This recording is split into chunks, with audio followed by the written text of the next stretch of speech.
Jacksonville Jaguars fans, welcome into Duval Daily, presented by GenJag.com. I'm Jordan DeLugo. Thanks so much for being here. Tuesday, November 4th, and it is trade deadline day in the NFL. The Jaguars have been one of the teams, if you've been paying close attention, that have been heavily linked to potential trade deadline deals heading into this NFL trade deadline.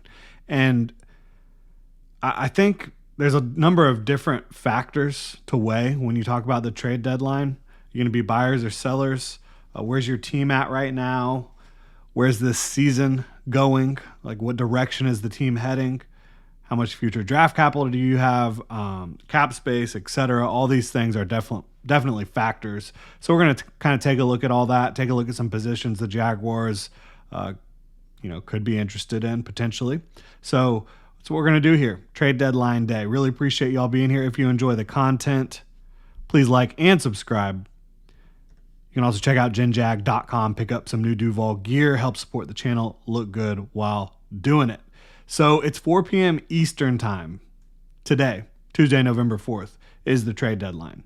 So anything that happens, in theory, it's going to, be announced prior to that. I think that's pretty much how it goes. I wouldn't be surprised to hear anything from the Jaguars between now and, while I'm recording and potentially up until close to the deadline.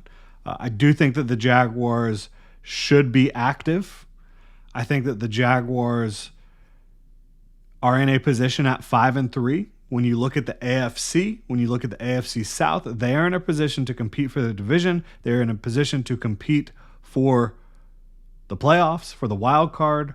I think that they could really use some help to do that. Anytime, in my opinion, that you have an opportunity to compete for the playoffs, I think you should probably be aggressive.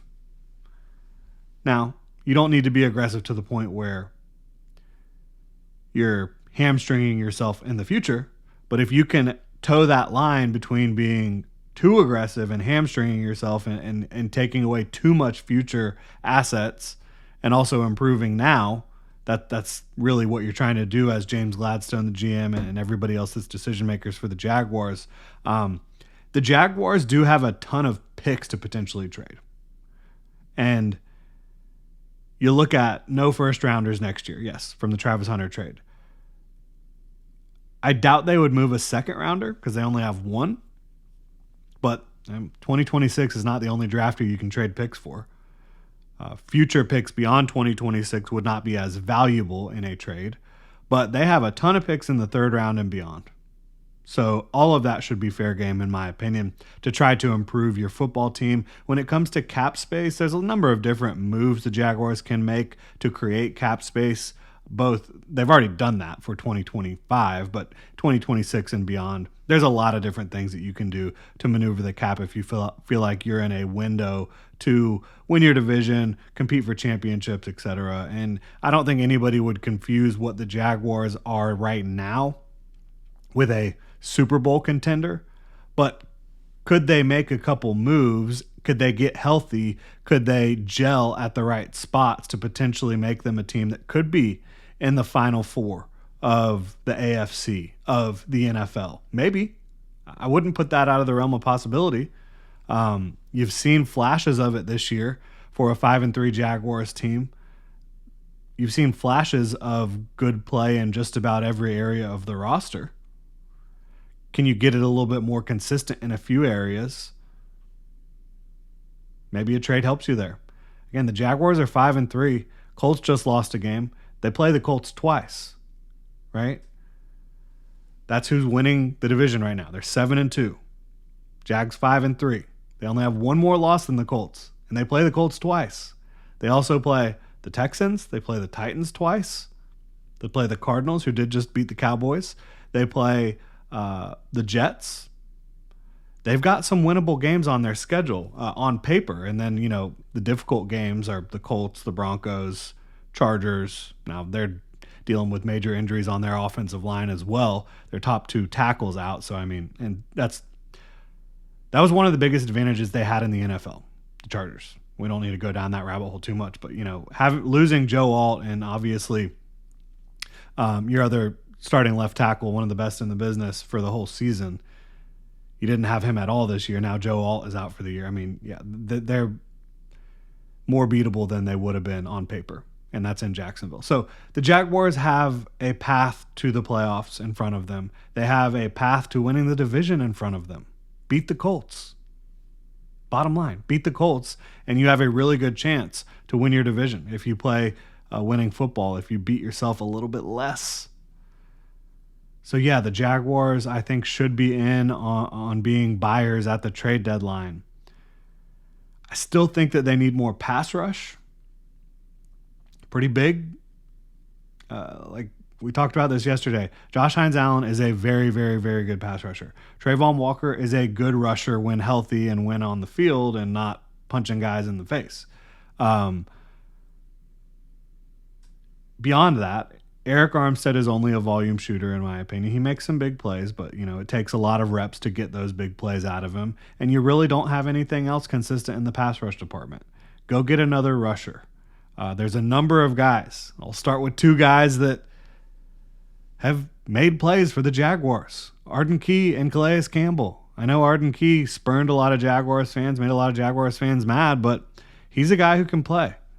He's a guy who could help the Jaguars out and help them make their pass rush a little bit more dangerous and make it back to the postseason. We've seen he can be a clutch player as well. But Calais Campbell would be huge. I think Calais Campbell playing next to Eric Armstead with Josh Hines-Allen and Trayvon Walker on the edges could be really dangerous. And then also the fact that Devin Lloyd will be back very soon.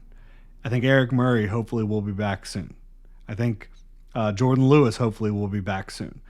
Defensively, a lot can get a lot better really quickly, especially if you add some talent up front and create a little bit more pass rush. You've also got, it sounds like Anthony Jennings is potentially somebody that the Patriots would move on from. You look at just the bottom of the AFC and the bottom of the NFL in general.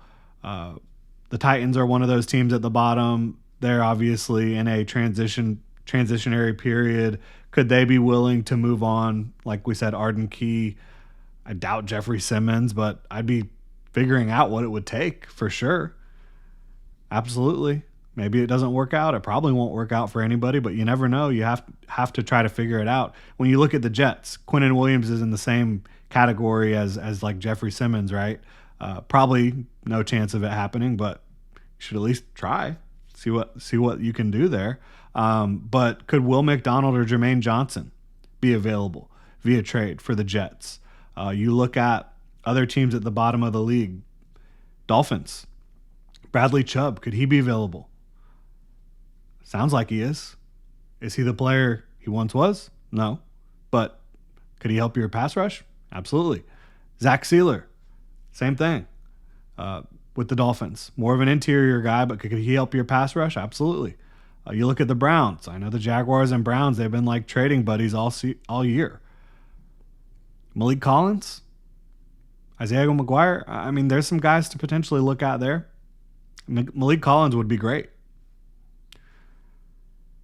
I don't know how much I need to keep going on here. The Eagles would have been another team that the Jaguars have shown the ability to trade with, that I would have been potentially interested in trading with for an edge or a defensive front player, but they have a rash of injuries. I don't know. They went out and got Jalen Phillips. I'm like looking through the depth chart and I'm like, does that mean maybe somebody could be available? But you've got all these guys on IR. So I don't know about that with the Eagles. There's other positions we're going to look at as well. First, got to remind y'all about Underdog Football. It is the best place to make picks and win money all season long. Playing on Underdog is easy. Just pick whether your favorite players will go higher or lower on stats like touchdowns, receiving yards, interceptions, and more. Next stop, Thursday Night Football. And you can now make team picks on Underdog.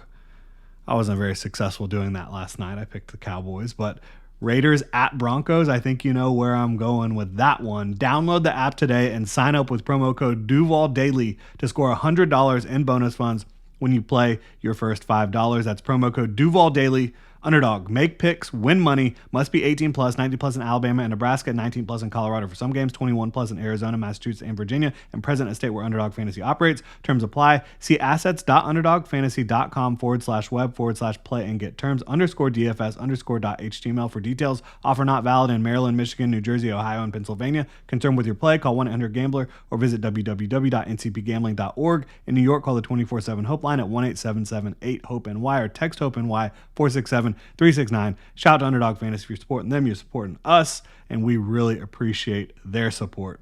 So, pass rush, yes. And there's more names than I just mentioned. I just think there are so many potential places the Jaguars need to be calling, seeing if there's interest, doing your homework on the best fits. And I have absolute confidence that James Gladstone is doing that. And it is possible the Jaguars exit today without having made a trade, without being buyers.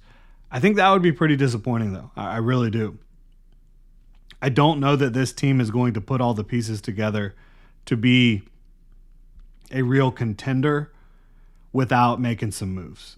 And now, if the offense does get out of their own way, a little bit with the penalties, with the drops, with the slow starts for Trevor Lawrence, they could carry a team, and they could put the defense in positions to kind of become that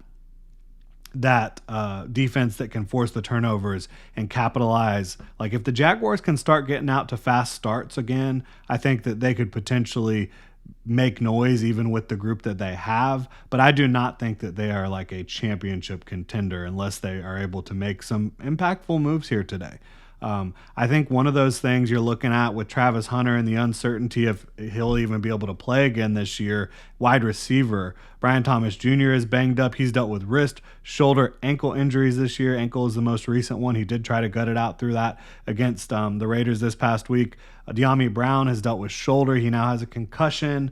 Obviously, you do have Parker Washington, who is a nice role player for you, but I don't think you should want him to be a top 2 receiver. You got issues. Tim Patrick, groin injury. Another one of your best pass catchers, Brenton Strange, was your best pass catcher before he got injured. He's still on IR. How long will he be out? Hopefully only another week or so. But I think the Jaguars should absolutely be exploring the pass catcher market when you look at wide receiver teams that are down bad right now. Chris Olave, Rashid Shaheed for the Saints. We've talked about those guys. I would love either one of them. Jacoby Myers, there's been a lot of rumor and scuttlebutt about, Jacoby Myers and the Jaguars potentially. The Jaguars obviously just played the Raiders. I think that would be a really good fit. I want guys that catch the damn ball. If you're a great athlete, can get deep, all those things like Chris Olave and Rashid Shaheed, great. But I would take Jacoby Myers all day because he can just get the job done. He can be a chain mover. He can be a reliable player. I would take Wan'Dale Robinson. Liam Cohen knows Wan'Dale Robinson very well. I think Gus Logue tweeted about Wan'Dale this morning. And, he's not like the ideal prototype size outside receiver, right? But can you figure out ways to utilize him and utilize that skill set? He's a really good guy with the ball in his hands. He is a potential chain mover for you. And he has shown very reliable hands throughout most of his career as well. Much more reliable than what we've been seeing from Jaguars receivers this year. Not named, Travis Hunter, Brenton Strange. Parker, his hands have been a little inconsistent. He had a really good game on Sunday, but you would be getting an upgrade in the hands department with Chris Olave, Rashid Shaheed, Jacoby Myers, Wan'Dale Robinson. Maybe one of those Packers receivers is available. There's been a lot of talk about that potentially. I doubt you could get, or even does it even make sense to get a player the caliber of Jalen Waddle? It seems like that one's unlikely. And again, with how much you have tied up investment-wise with Travis Hunter and Brian Thomas Jr., does a player of that caliber make sense? I don't know. I wouldn't be mad to see him, though. That's dang sure. I think the Jaguars could use safety help too. And the thing about safety is, and similar to wide receiver, the Jaguars do have a lot of assets at that position beyond 2025. When you look at Eric Murray, when you look at Caleb Ransaw, Rayon Lane, those guys feel like they're in the Jaguars' plans for the future for at least 2026. Obviously, Ransaw and Lane beyond that, but Murray for at least 2026, you would think. You're probably looking at Eric Murray. I think the Jaguars wanted it to be Eric Murray and Caleb Ransaw as their starters this year. Caleb Ransaw got hurt, and he's a guy that I think has the range to be a free safety. And the playmaking and the ability to come downhill from distance and strike the ball carrier, do a lot of different things for you, but that didn't work out this year. So I don't think you're adding a safety for the future. I think if you added a safety, it would be to get through this year. Eric Murray, again, dealing with the neck injury. That's problematic because you're having to get Antonio Johnson and Dewey Wingard on the field together, and that has not been good. Neither of those guys can really play deep safety. Antonio Johnson can't cover, very well. And Dewey really is better closer to the line of scrimmage, as we've talked about for a couple years now. I think they could use safety help if they could find it. I really do.